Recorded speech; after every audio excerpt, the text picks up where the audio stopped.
Hello and welcome to another episode of the Construction Corner podcast. I'm Dylan. I'm your host and joined by my blue collar badass, Matt. How's it going, man?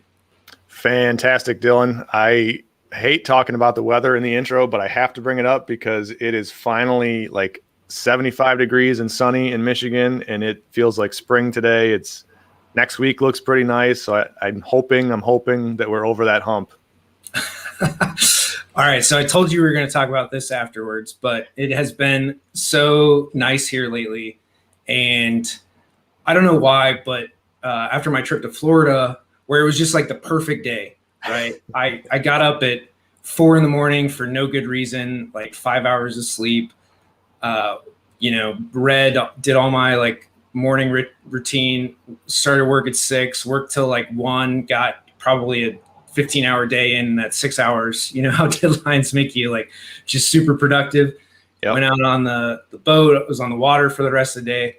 And this week I have, granted, I have water around me, but not to like, out my front door type of water, not yet. Anyway, not my own dock, but I've, got up, done all my own stuff, basically stayed true to 75 hard, got on my water, read 2 workouts, outdoor, done all my powerlifting stuff, except for, so this is the break in 75 hard is we just put up some lights on our deck this weekend, those nice, like I saw those Edison bulb ones. Yep. And made it out of conduit and C-clamps on the deck. So most expensive, stand these days, still cheaper than wood, but put those up, and we've been sitting out there, and I've had a glass of wine at like 5-6 o'clock. But the difference is, like, when I drink, unless it's like out and social, I sit there and I'm reading books, man. I'm reading books. I'm taking notes. I've got, like my big old pad of paper here, and just so that's what I do. So it's been like perfect days, perfect weather, especially with the lights. You can stay out there, and again, I have a glass or 3 of wine and take notes and read, and it's I've strung those perfect days together, man. So it's been fun. That sounds awesome. We are right smack in the midst of hell month around here. It's mostly fun, but part of it sucks in that we have 3 boys. They're playing 4 different sports right now, so we have something every single day of the week except for Fridays. So Fridays are our chill afternoons, and but it's good, man. It's good to see the sun shine again, and it's good to get some vitamin D, and I think it makes everybody happier. Man, I love just driving down the street and I see people playing baseball, right? Everybody out on the like baseball fields and crowds and all that stuff. I love seeing it. It's so awesome. So I'm sure like going out to practices and all that stuff are just as fun too, games and whatnot. Yeah, it's what America is, right? I never played baseball. I'm the worst baseball dad ever because I don't know half the rules, but I can go cheer my kids on, and I know the gist of it. You hit the ball and you run fast, and we're good there. For sure, man. And so I'll take a hard right here. Well, maybe not. So we're talking really about recovery, right? People going out doing normal shit again, and in construction.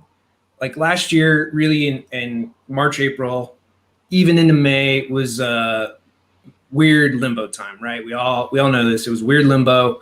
And can we be on construction sites? We can't let stuff sit too long. Is design going to happen? All this stuff on hold. So March, April was kind of like a weird time for everybody. May started, New York and all the big cities kind of started letting people go and do construction, which was awesome. Especially in those places. And it probably worked out really great because they had no traffic to contend with. Like in New York City, to shut down anything in Manhattan is always a nightmare. But with that, there was a comment on one of your posts, and because we were talking about pricing, right? And we're all in this together in the terms of pricing. We're all in the pricing battle and delivery dates, everything that we talked about last week. On getting material pricing, talking to everybody about those pieces. But as far as recovery goes, I don't know what world this person was living in, but if you look at all like economic indicators for, and I'm going to talk primarily in construction because I think that's one of the strongest indicators of how the economy is actually doing. Not the stock market, not Dogecoin, not like any of those things that don't reflect what's happening on the ground, right? And if you look at the U.S. economy as a whole, it's $23 trillion. Commercial construction is like 800 billion, a year. So in that, like, and then we take housing on top of that, that adds another like 1.2 trillion, and then everything else with housing, it's like another, 500 billion in financing and all that stuff. So you take construction as like a whole, it's like a $3 trillion industry in the US alone annually out of, let's just say 21. So that's a seventh, you start to have a really big, it's 14% of the economy, right? Or 10% on any given year. So it's probably like 12 to 15% on any given year is what construction financing related activities for construction amount to. So, and you look at all the indicators, right? So I pulled up the census data, and there's a lot of things our government doesn't do really well, but data and like housing starts, because they're the ones that have all the data, they do this really, really well. Right. And when you look at housing starts, so new residential construction, seasonally adjusted, this is from the census and like the FRED 2 database, which is by the Fed. So you can pull all this up, it's public information. And through this, so permits as of March 21, so it's like the most recent data you're going to be able to find, there were 1,800 housing units in the thousands. So that's 1.8 million housing unit permits and about the same amount of starts in March, with completions at like 1.6. I don't have like exact figures in this graph, but 1.6 million new houses completed. And then we compare that to March of 20, where starts were 900,000, completions were about 1.2 million. So we're up, 50% year over year. And then if you look back 2 years ago, we're still up 30%, from 1.5 million to 1.8 million. So you're still up, 30% in housing starts, 30% in a 2 year gap. I mean, we're at the highest. You look at from 2016 is as far back as this chart goes to 21, seasonally adjusted in March, year over year, like it's not even close. Like it blows them all out of the water. And we thought 17 was a great year, right, for construction. We haven't been recovering. We've been growing is what's happening. Recovery is going to come at some point, or we're going to need to, if we keep heading the way we're going with everything we talked about last week with commodities and material structures. But, construction as a whole has been growing quite favorably for quite a while now. And, you go around to any major city, even the little cities, there's stuff coming out of the ground all over the place. And it's not just flowers. Buildings are being built. Designs are still pushing through. We're just as busy as we ever have been. We're seeing a lot come across our desks, and part of construction is you got to ride the wave. I'm looking at your background, but you got to surf the wave until it crashes, and that's what we're doing. And even there, right? Another one's coming. I mean, I didn't personally live through it, I did, but I wasn't affected by it. But 9 to 12, right, with the big collapse, like, it rose up on the way there. And then, 9 to 12, it went down in some sectors, right? In some sectors. And then from there, primarily in housing. And from 13 on, it's just been a boom, with a slight dip last year, which was really just now it's pent-up demand. And on top of that, for housing in particular, let's talk housing, everyone wants to leave their condo in the city and move out to the country, or at least the suburbs where they have some land and a good internet connection, and they can work. And most people are totally fine with that. Most jobs, you don't need to totally be in the office. Is it beneficial? Absolutely. You know, you get a lot more collaboration done, all that stuff. But frankly, if you just have work to crank out, being at home is probably better for most people. Yeah, I'm the huge proponent of that, and I've always said, and we've talked about before, since I started doing this, there's very little of my job that I can't do anywhere in the world, and it gets less and less by the day as technology. You know, we can do a podcast together, and we're on essentially different coasts of this country. I can have face-to-face meetings with any client, any subcontractor, any vendor, any employee anyone I want to. And you lose a little bit, right? I mean, you lose that human side of communication sometimes. But to get by and to thrive in this sort of environment, it's really not that difficult. I mean, I like I said, I think I told you guys, but I built an office next to my house in November, December, because I couldn't take working at the kitchen table anymore. I can't leave now. You know, we have a nice office in downtown Brighton, and my office is sitting there essentially vacant. But it's just so convenient. My commute now is like between 35 and 45 seconds. I take my boys to school every day and drop them off, and I'm still back here before, you know, anything really is happening. And why would I want to leave this? And, you know, we're still productive. I think we've proven that. I was talking to a friend the other day who's architect. Sean was actually on one of the early episodes, and we were discussing another firm that we worked at and kind of knew about. And one of the things that came up in a recent meeting was, hey, all right, this is all over. We're all coming back to the office now. And then kind of like ended the meeting and everyone's like, no, like, why? We prove, and this is the thing that I think a lot of people are going to get pushback against is, you know, hey, we're fine to come back maybe sometimes or a split schedule, but we prove that we can still do the work remotely, right? We prove that we can do this. And now it's, I think, on a lot of companies, on a lot of structures, on a lot of commercial real estate, on figuring out, hey, what are you going to turn all this stuff into? What are you going to do now? How are you going to utilize these spaces? If people don't need to be here, right? Cummins did this years ago, and it failed kind of miserably, where they did all the flex office stuff, right? It was just find a spot, land, yes. And it failed. Because it wasn't like a forced thing. It was people are just so used to coming in the office. But now that we've been forced out, people are so used to being at home. And I'm not saying that there's not a place and time for all those. And I think we're still going to need to have these conversations, but it's going to be on a lot of companies, a lot of commercial real estate people to do some education around, hey, this is what a modern, 2021 and an ongoing office looks like, right? Versus some of the like old static offices that we've had. So I think in construction, a lot of the things that we're doing are going to change. It's going to be an evolution, but I think it's going to be a split work day. I think commercial office space is going to cut in half, or it's going to be a lot of conference rooms and, pods. There's not going to be as much.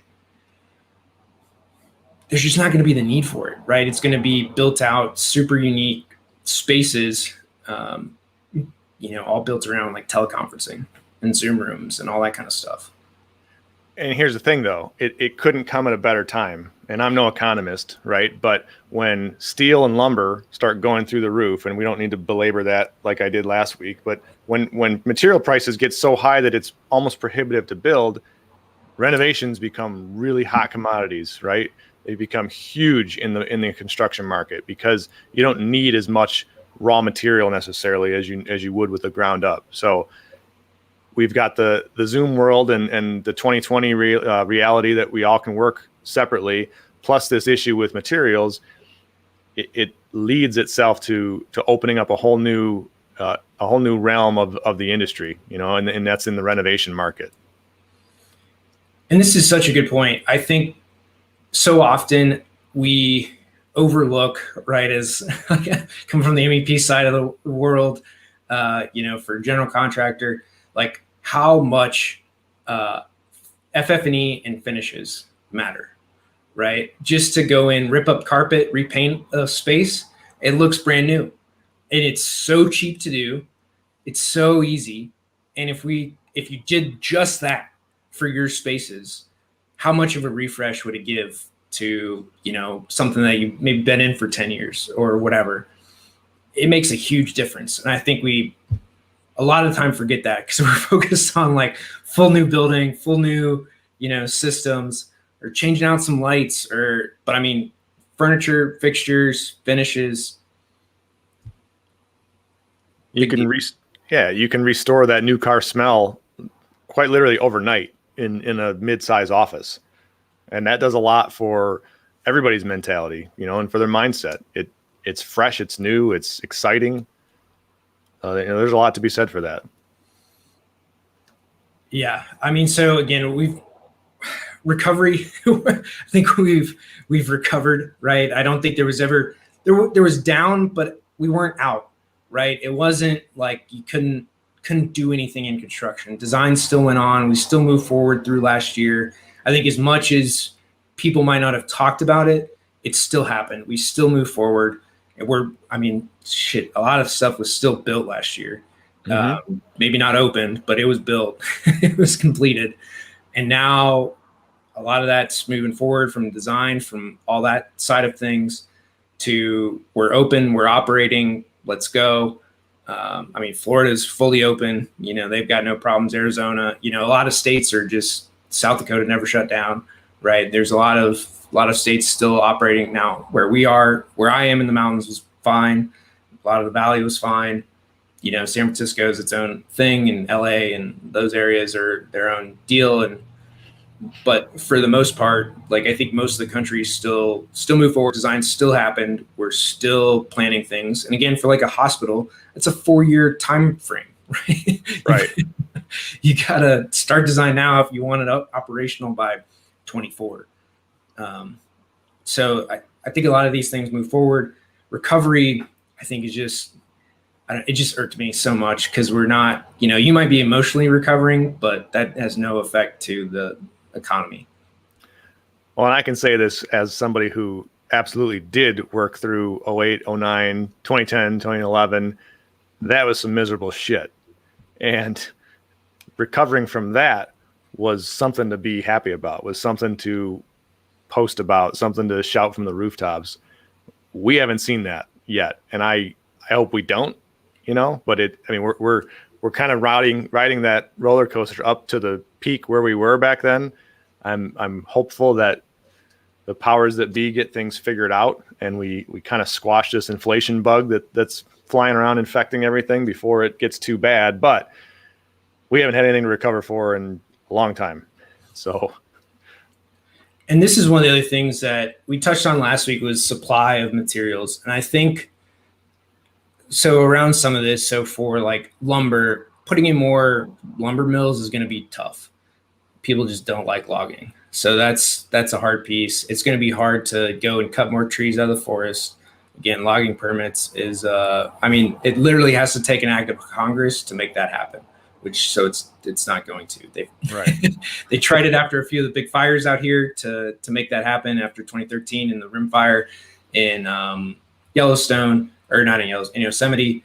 But they can't push it through. But it literally has to go through Congress because it's in federal forest, national forest land to up those permits. Because that's, again, where most of the trees are in the U.S. They're not privately owned. Like, there are big lumber companies that own a lot of tree land, forest land, but they're, that they only do so much.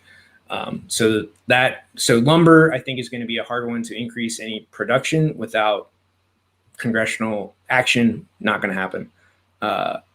Steel, we can do more on steel, but again, it's going to be 2 years to build a new steel mill. So as much, they can ramp up production, maybe, 20% if they figure out a way to do stuff, maybe 50 if they just had something that wasn't it was just sitting there and not running. But to look at doubling steel production, I think we got to build more plants. And for that to happen, it's a 2-year process. And in 2 years, what's the demand for steel going to look like? Which pretty much means they're not going to build them, because it's just too much risk. It's too much economic risk. So we're just going to have to deal with it. And if 10-month lead times are the new normal, it's going to sting. It's going to suck for a little bit, but we'll figure it out. We'll get used to it. We'll get used to phasing and stacking. And then that's just what we do. I got to tell you, I'm going to take a little bit of a tangent because I'm thoroughly pissed off. So it's not just construction material. It's starting to become everything, right? And it was toilet paper last year when all the idiots ran out and bought every store in town out of toilet paper. Gasoline this week went insane because the hacking thing over wherever that was, and it had literally no effect on our gas supply here. But on Tuesday or Wednesday, when I went to fill up my stupid big truck with gas, it was $3.10 a gallon, and they cut me off at $75 and wouldn't sell me any more gasoline. Driving back to my office, then I'm passing other gas stations, and these people are lined up for miles to get gas. Well, today I had a couple great meetings. I was in a fantastic mood. I've told you before, we have a pool here at the house. It's almost time to open it up. Well, when you have a pool, you need pool chemicals, or else it turns to shit. It gets really gross and no one wants to go in it. So we've got this store locally. I'm going to call them out. I don't know if you have them. It's called Rural King. It's basically like a redneck Walmart. Tractor Supply. It's like Tractor Supply on steroids, right? It's huge. It's a great store. You can buy everything from camouflage couches to pool chemicals to handguns and food. It's just one of those weird enigmas. We have one around here, and historically they've had pool chlorine for really cheap. Well, apparently, because of all of the COVID shit going on, pool chlorine is now also in very short supply and very high demand. So they're limiting your purchase to 2 cases of chlorine per person. Now, I went there today, and I happened to run into my beautiful wife in the store, who was doing the same thing I was. We were going to get our 2 cases and stock them away. Well, we're talking with each other, and being the gentleman that I am, I picked up 2 cases. I threw them in my cart for her. This lady comes out of nowhere and gets all up in my face and says, "Don't you see the sign? It says only 2 cases per customer." And I said, "Well, these are hers. I'm just going to carry them up to the front, and she'll pay for them separately." She goes, No. It's 2 cases per household per day. Now, I'm usually a pretty mellow guy, but this really pissed me off. So I said, "Well, where does it say that?" It says limit 2 cases. It doesn't ask me where I live, where my spouse lives. And she goes, "They're going to ID you at the front desk." I said, "Lady, you're the problem with America right now. This is absurd."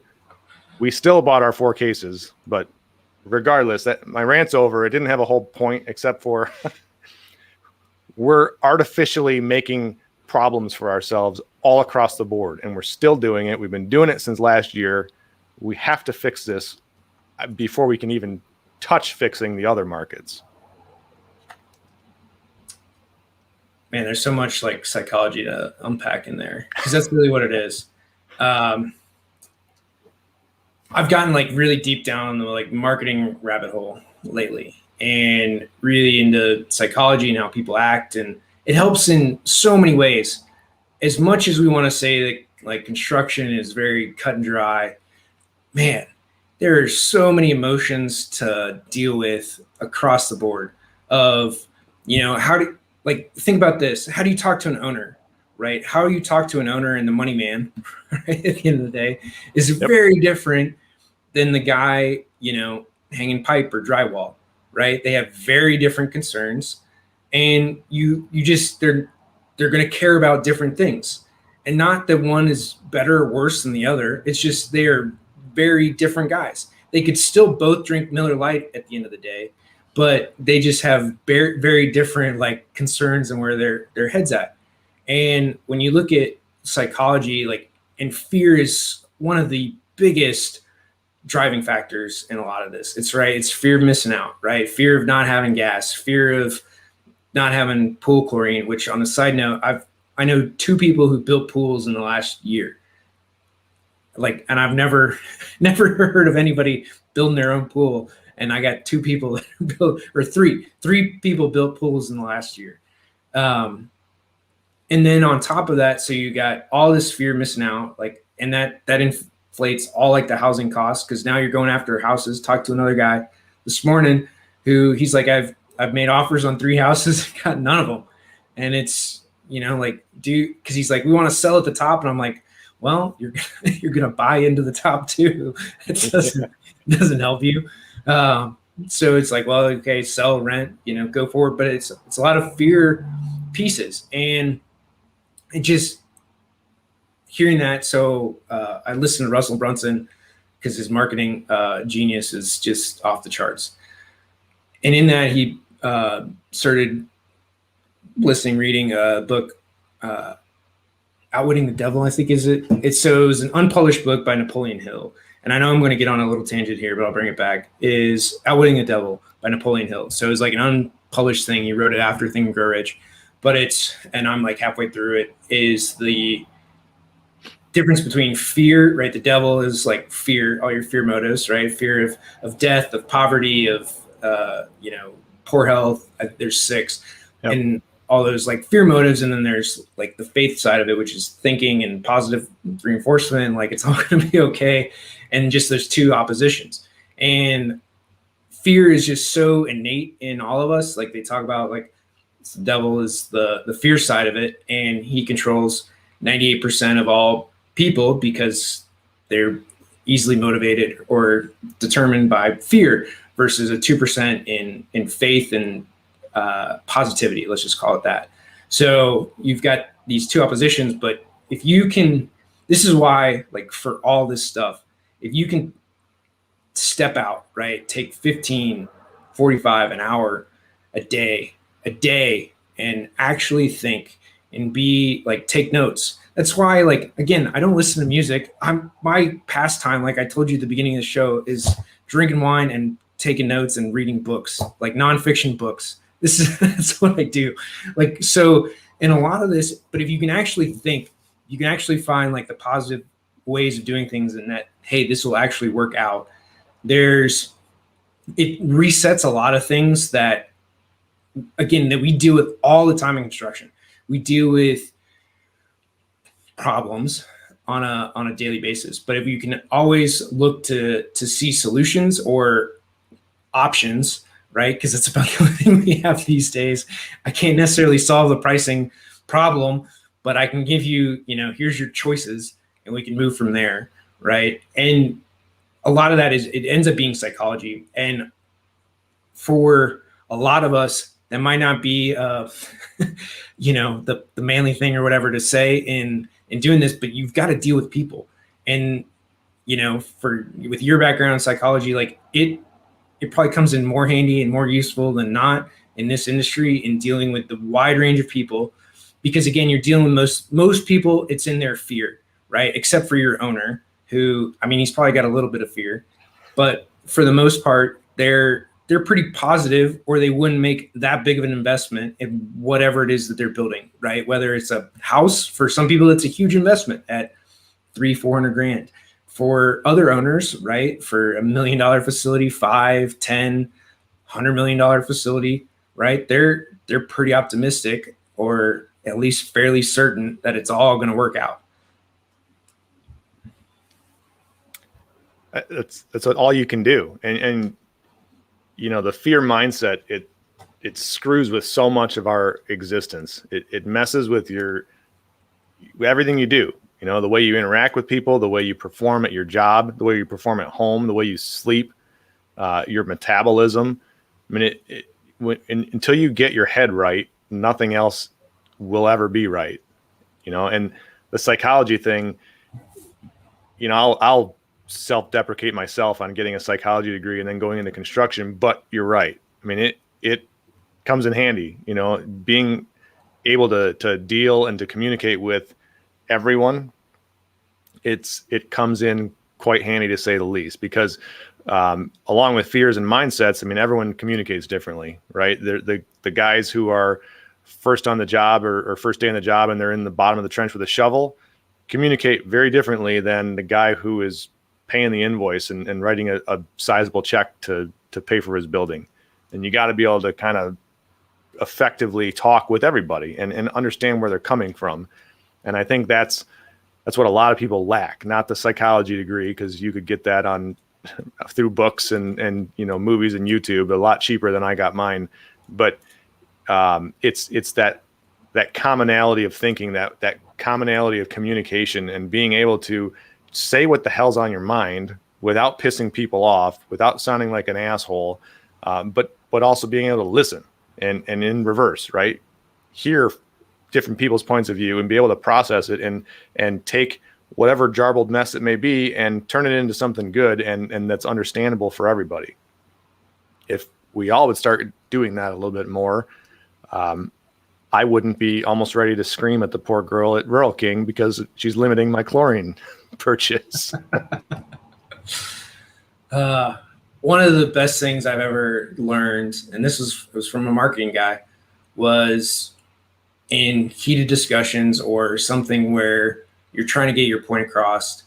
One of the best things that you can say is, what I heard you say is, and then basically repeat back to them. And if you can do that, or what I'm understanding you to say is blank, and then you clear up so many discrepancies right up front. It's like, hey, this is how I understood this, maybe in your own words, maybe in some of theirs, right? And repeat it back to them. It clears up so much for then you move forward, that you now have a common base plate. But a lot of the times, my dumb 21-year-old self made a lot of the mistakes of, this is just what I understood it to be, and I'm going to run with that, and never cleared it up, and it caused more problems than it would have solved, right? Like you just run in a completely opposite direction when your understandings weren't aligned.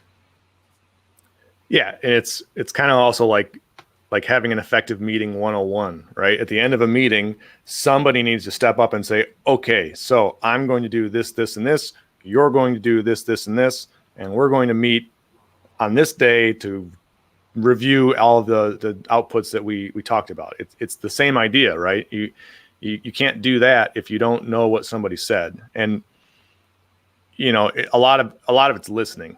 I think we have a listening problem as a culture because we get so busy, we get so much instant gratification, so many notifications and things dinging all day long that we forget to listen and really hear anything that's being said.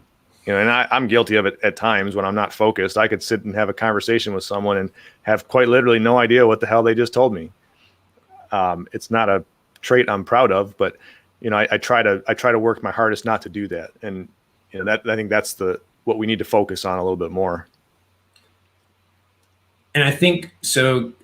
I'm going to backtrack a little bit to the whole gas thing. Is a lot of this is headline reading, right? Or some inference and not looking at the data. So again, like I did a quick Google search, pulled up census data for buildings, right? For building construction. And you can see it, right? It's very open. And for like gasoline. So I had a conversation with a guy who was talking about it earlier this week. And I'm like, dude, I don't know. Like I live in California. It's not like it's the one thing that we don't have a problem with is gas. Because again, like this is the other thing is you gotta understand where all the refineries are, right? So and where that gas goes. So there's like 10 locations of refineries throughout the US. There's a couple in Bakersfield, some in San Francisco, some in LA, and a lot of it has to do with ports, right? Where the ports are. So they're going to come into San Francisco, LA, yep. And then they're going to pipe the, oil or crude or whatever they're getting to a refinery, and then they're going to go from there. So like Bakersfield has a lot of them, and they pump a lot of crude out of the ground and around that area. San Francisco actually has a lot of them, or in Oakland. Seattle's got a couple. And then you look at the Eastern Seaboard, it's in the Gulf, right? You've got a few in Alabama, you've got like a couple in Louisiana, you got a couple in Florida. Like there is a lot of refineries on the East Coast. They talk about one pipeline that did 100 million gallons a day or whatever. And I'm like, they're not going to pump that much stuff. Like most of that's in the East, like upper East Coast out of Baltimore is where those refineries are. Like they're all in port cities.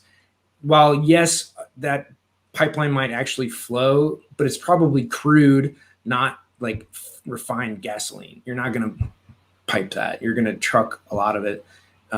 So there's a lot of things that like when we actually look at infrastructure, again, most of this is publicly available data. Like you can go and again, they're like for the most part publicly traded. Now Koch Industries does a lot of, and they own a lot of pipelines and they're a private company, but that's like the only one in the oil business that's private. I mean, there's others, but most of this data, like go look at Shell, go look at BP, all those companies are publicly traded. They issue statements on a lot of this. Their pipelines are known because they have easements through everything. So it's all public data. You can find most of this stuff. So as again, like there's the headline, which over the last year, we found a lot of it to be completely false.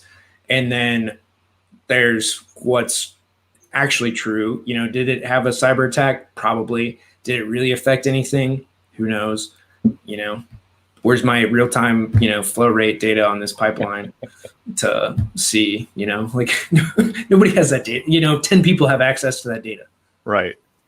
But you touched on a huge point, man. And I purposely try and toe the line on my political viewpoints in this show because it's just not where we want to go. But as a society, we all stopped looking at data in about March of 2020. We just stopped completely.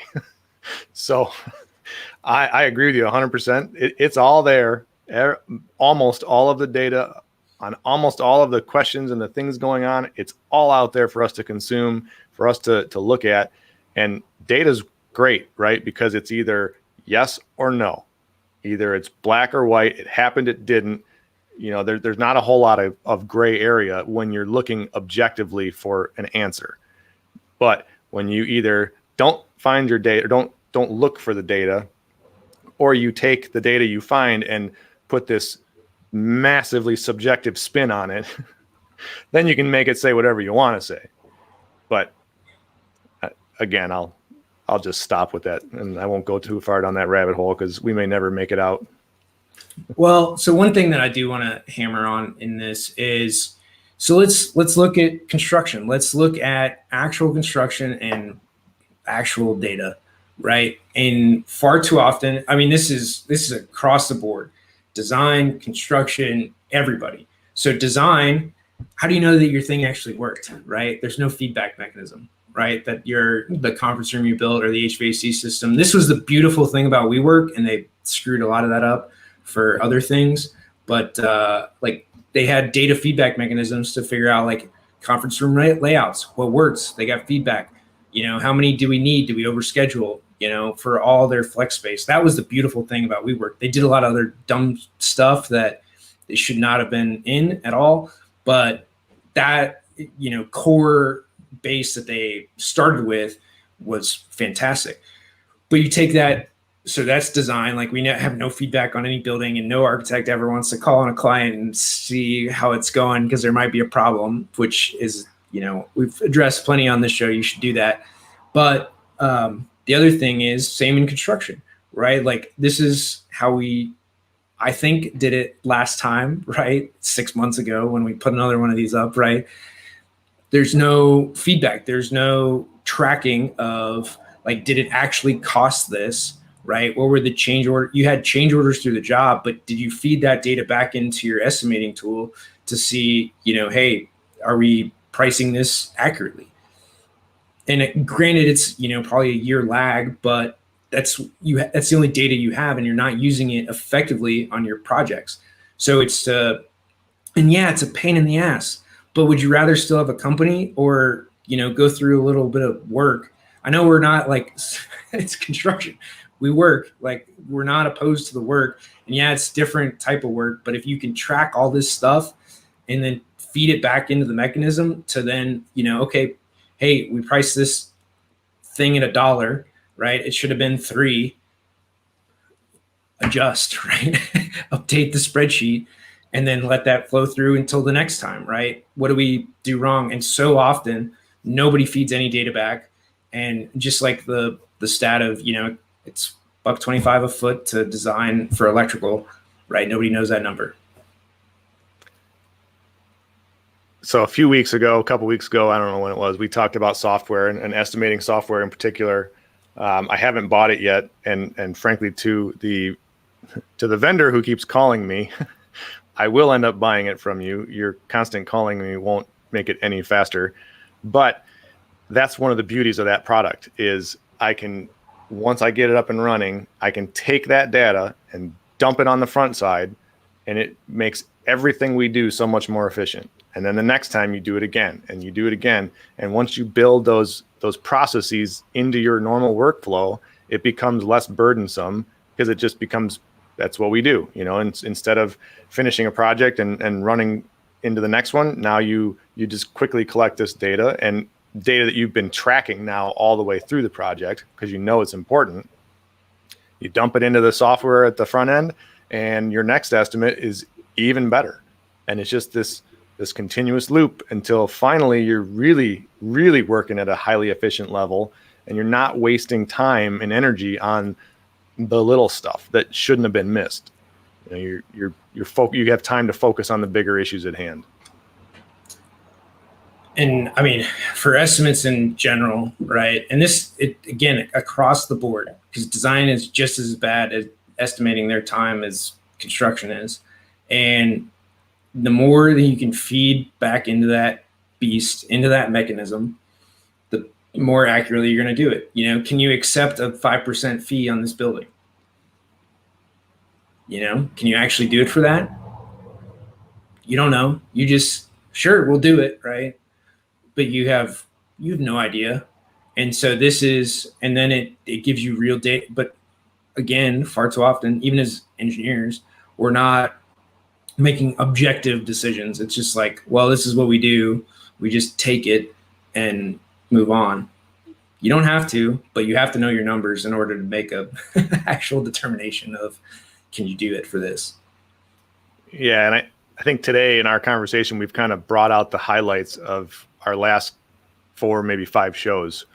It all kind of culminates into, you got to be able to communicate. You got to be able to listen. You got to know your numbers. Can't be afraid of software because all of these things are going to combine together and help you grow, help us be more efficient. And that's what everybody needs right now, especially riding this roller coaster that, if inflation keeps going, we're going to be where we were in 08, 09 pretty soon here, within the next, I'm not an economist again, but within the next year, right? That's my prediction. If it keeps going, if we don't fix things. And one of the ways to buffer that systematic breakdown of our industry is to get more efficient now when it matters. Now that we have projects going, everybody's busy. No one can find employees because everyone's so busy. There's so much work out there. Use the time now to get better so that when shit falls apart and gets really hard again, you're going to be already at, a rung or 2 up on that ladder from the guy who's just blindly running, doing what he's always done. It's one of the hardest things to do is to take that hour a day and think, right? And that's really what it is. Take a half hour a day and think. Sit in a room uninterrupted and actually think through what works, what doesn't. And the firms that do that, the companies that do that put in structural pieces, and again, half hour a day, like little tasks, the smallest thing that you can do to move forward on a daily basis, compound over time. And far too often we all get busy. We all have a bunch of stuff going on and we don't do any of those things. We don't do any of the improvement pieces. We don't think strategically. And this is at the highest levels. The highest levels in big companies, right? This is why Warren Buffett is, as rich as he is, because he spends a lot of time thinking. And when they pull a trigger on something, they have complete confidence in their decision. So for a lot of you, you're doing operations, you're doing finances, you're doing personnel decisions. You're running everything, but if you can take a half hour and think through any of the assumptions that we're making, and it's the hardest thing to find the assumptions that you're making, but what do we need to fix, or what do we need help with? What can we get better at? What should we implement? What's out there? And again, the more people you can recruit within your organization to do that and to help you, and if you're just you, to take that time to think through a lot of stuff. And a lot of it might not pan out for years, but by taking that compounded effort, by continually thinking and working through these problems, because that's what a lot of it is, right? Like, you look at Amazon, you look at SpaceX, you look at Tesla, it's an idea that they've spent a lot of time on, they've worked out a lot of problems with it, and then they found the people and the money to execute. And far too often in construction, we just run from fire to fire, from problem to problem, and don't ever come back to think strategically. And then you wonder why your business is broken, or you're out of business, or the really bad things that happen because you never took the time to think. 100%. I've got nothing better to add to that, man. That's where we're at. It's about thinking, and I think we're kind of coming up on time pretty soon here. I did want to touch on some of the comments that have rolled in. I'll read his question and you can field the first answer to it, and maybe we'll go from there. But Siraj asked, so in your opinion, is the future, what I think he means to say is the future remote working for companies that can do it? Again, like, it's going to be a mixed bag. And I've said this from the start. I think it's going to be a 3-2 work week, or 1 and 4, something to that effect. And it depends on who you are, right?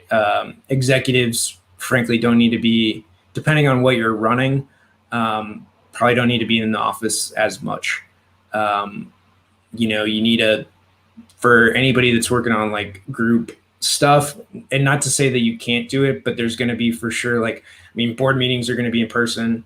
Maybe not. Like, a lot of these things are going to be in person, that you just need that energy, right? Or you don't feel secure doing it over the phone or whatever.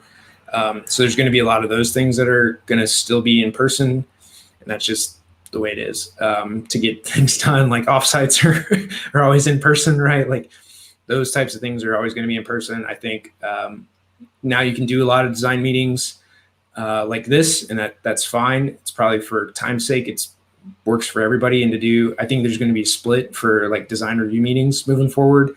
I think it's going to be, and I've always been an advocate for this, and no one ever took me up on it. I never had the power to do it, but is to do like either weekly, bi-weekly check-ins with the owners on projects to, hey, this is where we're at. We need review decisions on like a room, right? And then you can iterate faster and have a 30-minute meeting with owners to get their buy-in on like a room and move through that. And you can do a lot of those virtually, and then have your big, 100% DD, CD meetings, or SD, right? You can still have your 3 big meetings in person with the whole design team and all the stakeholders or whatever. But to do those kind of intermediary pieces more often via Zoom, especially now that everybody's used to it, like, it's not hard to do a Zoom meeting. And I've been a big advocate of basically a Scrum mentality for a long time. Just nobody ever wanted to do it, but it'll help you move faster. So I've always, you can't replace human interaction. This is pretty close, but you need a 3 and 2, and some of your workforce might want a 5-day work week, right? Like, there's just going to be those people that want to be in the office, that want to commute, that do better in the office than they do at home. So you're going to have a split, but it's again on you as a leader to understand your people, how they work, what they want. Some people are 5-day work week at home, right, is going to be just fine for them. They're going to get more done. They're going to be more productive, more profitable for you as a firm owner. And then realistically, it's, hey, we do need you in the office for this, and not like, this afternoon, but, in a week or whatever, hey, we need you in, like, come here for this meeting. I would echo pretty much everything you said, man. At my company, I'm not very good at it, but I do make an effort to get physically in our main Brighton office at least once a week for our weekly staff meeting. And I say that as I've missed the last 3 because of other things going on, but it makes a difference, and part of it's just being able to sit there at the table and you have more candid conversations because, Big Brother's not recording you. And, there's a level of creativity that comes out, I think, in a lot of people when you're together in person versus doing this. But as far as what I do on a regular basis with the amount of meetings that I'm in, I'll be honest with you, not having to drive half hour, an hour each way to get somewhere for a meeting or for, a quick meeting, you can't buy time. And I feel like over the last year, we've all gained a lot more time. And, part of that's the stuff we've been through. Part of that's some of the personal things that I've done on my side. But, figuring out how to better utilize your time is worth its weight in gold or Bitcoin or whatever the thing of the day is, right? It's fantastic. And, I can't tell you how many meetings I go to that it's only an hour, but you tack an hour or 45 minutes on either side, and now that's 3 hours a day gone. And I saw a post the other day from a guy in the Arte group on Facebook that you're good friends with, and I'm not going to name him, but he basically challenged people to shut all the notifications off on your phone. Shut them off and see how much more productive you actually get. And I can tell you, having done it myself this week, it's incredible. And that's just a small thing. The time I feel I gained this week by not having my phone buzzing and dinging for all the dumb shit that I can look at. I can look at it when I want to, or I could never look at it, and everyone's still breathing. It's incredible how much time I feel like I gained. And so to do that on a bigger scale by not jumping in my truck and driving across town for a meeting, that I'm tripling the time constraint or the time consumed now.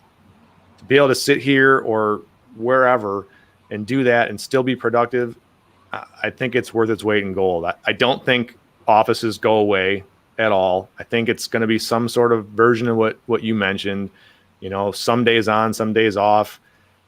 And there are certain people who just can't do it. The people who decide that it's a good idea to, when they're working at home, stay in their pajamas all day and sit on the couch watching TV. Well, that's bullshit. And if they need that structure of going to a brick and mortar facility, then I think it needs to be there for them. But people like you and I operate pretty damn well by my lonesome here. And when I need to go places, I go places. I'm in construction, so I have human interaction all the time. I'm on job sites. I'm mingling with subs and clients. So I don't miss that part of it, but that's my long answer. I don't think offices go away, but I think they are changing for sure. It's just knowing your people, right? That's really what it comes down to. Do you, who works well in the office, who doesn't, or who can operate fine, but it's no blanket statement. You just can't say everybody, do this or everybody do that. And not in today's world. 2 years ago, everyone came to the office. It was just expected. There are different expectations now, and you've got to adapt really to that. You're not going back. People are too used to it. They're like, why drive? It saved me whatever, $20 a week in gas, like now you're going to cost me another $100 a month, to come to the office. Like, no, not only time. And then, so here's the last hack that I'm going to give. I haven't done this in a while, but if you flip your screen to grayscale on your phone, you will also, it'll cut your attention. Like Instagram isn't as pretty anymore. Yep. Facebook, if you turn it to grayscale, then you're not as tempted to sit there and scroll either. So that's the other big hack for color. Before we wrap up, guys, again, Matt and I come on every week now. We've been doing this live for the last few months. So if you like it, I appreciate all the comments. Mark and Suraj coming in. here on LinkedIn. We do this every week. Time changes, so you can be aware of it on LinkedIn and Facebook and YouTube. We'll go ahead and share. We love the interaction. Again, we're here to help the construction industry as a whole. Obviously from being on the design side and having design software, Matt being on the GC side, and then for us having subs and everybody else kind of in between come onto the show. We love doing this. We love sharing.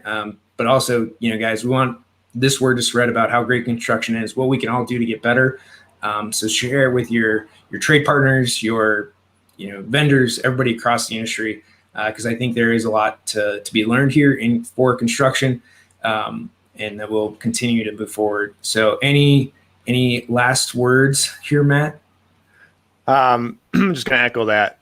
Give us a rating, give us a review. If you like it, let us know. If you hate it, let us know, and we'll keep doing what we're doing. All right, I'm going to answer this question. So before we quit out, yeah.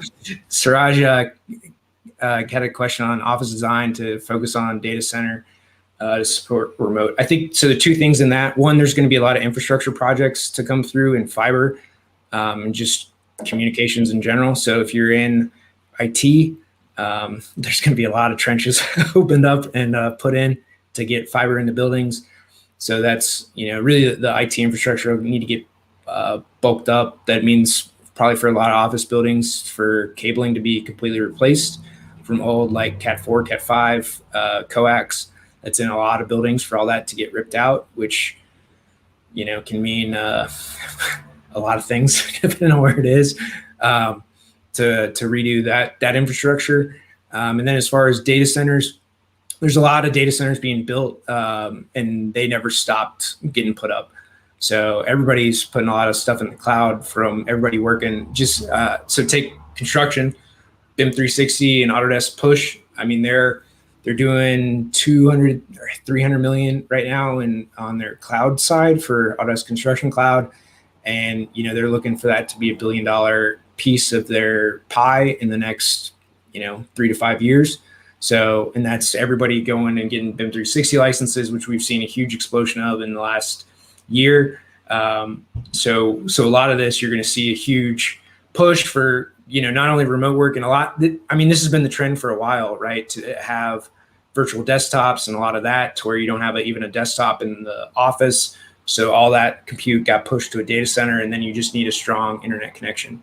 So there's going to be different types of construction projects. Yeah, Mark, exactly. There's going to be, you're not going to necessarily have office renovations. Or one of the other things that I said last year was you're going to see those condo towers and office towers downtown being converted into housing, to bars and nightlife, to where it's you got a bar on the third floor. You got a pool hall, you got entertainment, right? A bowling alley put up there or something. Like there's going to be more entertainment pieces put in, more housing put in downtown or converted from that office space because you just don't need it. And the guy that owns the building needs to collect rent from somebody.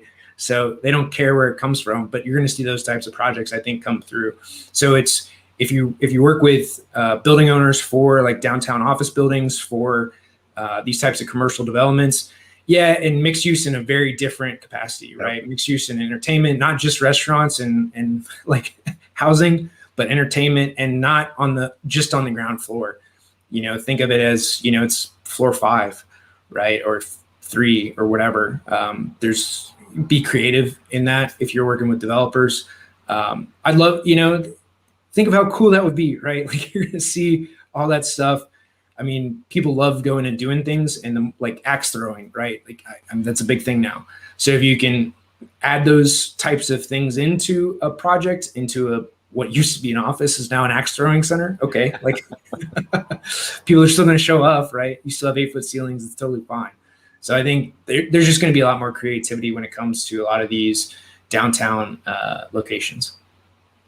And I'm just going to end that with. If I ever start another company, I'm going to mandate that all important meetings are held at an axe throwing facility. I think you get a lot more must be had. Yes. All right, guys, share the show, and we'll see you next week. See ya.